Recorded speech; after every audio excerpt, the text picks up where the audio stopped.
Bulletin में बात करेंगे। मध्य प्रदेश की खबर मिल रही है भोपाल से, जहां बीजेपी घोषणा पत्र कमेटी की कल बैठक होनी है। घोषणा पत्र कमेटी के प्रमुख जयंत मलैया ने जानकारी दी है। बंसल न्यूज पर पूर्व मंत्री जयंत मलैया ने कहा कि आमजन, बुद्धिजीवी, महिलाओं से सुझाव मांगे जाएंगे और सुझाव के आधार पर घोषणा पत्र बनाया जाएगा। पार्टी में समन्वय, संवाद हमेशा रहना चाहिए, ये कहना है बीजेपी के पूर्व मंत्री जयंत मलैया का।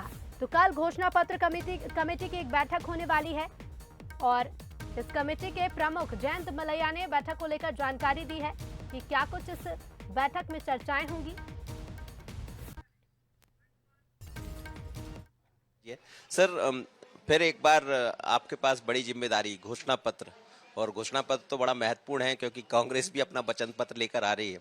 तो क्या अब नई जिम्मेदारी के साथ किस तरह का घोषणा पत्र लेकर आने की तैयारी है? देखिए, कल ही भारतीय जनता पार्टी की घोषणा पत्र कमेटी की बैठक है और उसमें बैठकर हम सब लोग तय करेंगे कि हमारे आने वाले चुनाव में जो अगले 5 वर्षों में हम काम करने जाएंगे, जन अपेक्षाओं के अनुरूप हम लोगों ने ये भी प्रयास किया है कि पार्टी के माध्यम से समाज के हर वर्ग से, हर तबके से ये जानकारी हासिल करने की कोशिश कर रहे हैं कि वो क्या चाहते हैं, उनकी क्या अपेक्षाएं हैं।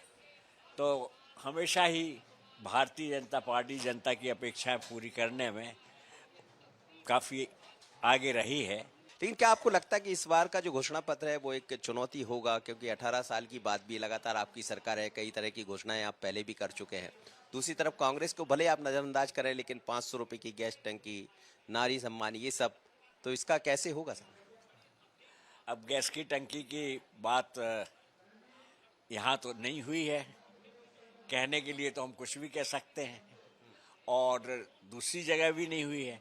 हमने यहाँ पर जो किया है, जो हमारी लाडली बहनी योजना है, जिसमें हम प्रति माह 1000 रुपये देते हैं, इससे एक परिवार में कहीं 2, कहीं 3 या कहीं 4 लाडली बहना हैं, और इस तरीके से आप समझ लीजिए उस परिवार में कितना पैसा पहुंचता है। एक गैस का सिलेंडर सामान्य तौर से 2 से 3 माह तक भी चल सकता है। उसमें कितनी बचत होगी आप अच्छे से कैलकुलेट कर सकते हैं, कर लीजिए, देख लेंगे कि ये कौन सा बेहतर है। तो कुछ नया तो रहेगा ही इस बार घोषणा पत्र में? अब देखिए, सब बैठेंगे, बैठ के बातचीत करेंगे और अगले 5 वर्षों में चुनाव के बाद सरकार बनने पर हम क्या क्या करना चाहते हैं, ये उसमें उल्लेख होगा उसका। समन्वय, संवाद, ये लगातार चर्चाएं होती रही है। अब आप जैसे सभी सीनियर लीडर, एक बार फिर सबको काम तो मिला ही है, जाहिर है। तो क्या जिस बात की चर्चा हो रही थी कि थोड़ा समन्वय स्थापित हो, सीनियर नेताओं को भी साथ लिया जाए, वो कमी पूरी हो गई? नहीं, होती रहना चाहिए। संवाद और समन्वय ये हमेशा ही अपेक्षित रहता है, इसमें कहीं कोई गैप नहीं होना चाहिए। There should be no communication gap. Generations का भी हो सकता है और भी दूसरी चीज़ का। कम्युनिकेट होती रहती हैं चीज़ें, तो बेहतर तरीके से होती हैं। तो अब माने कि सब बेहतर है?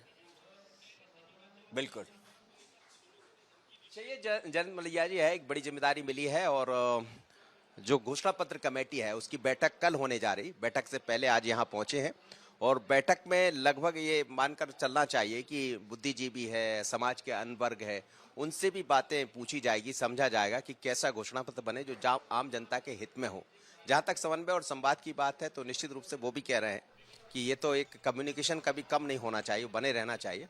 और अब वो उस तरफ भारतीय जनता पार्टी बढ़ भी रही। नागिन के साथ मनोज सैनी, बसरी, भोपाल।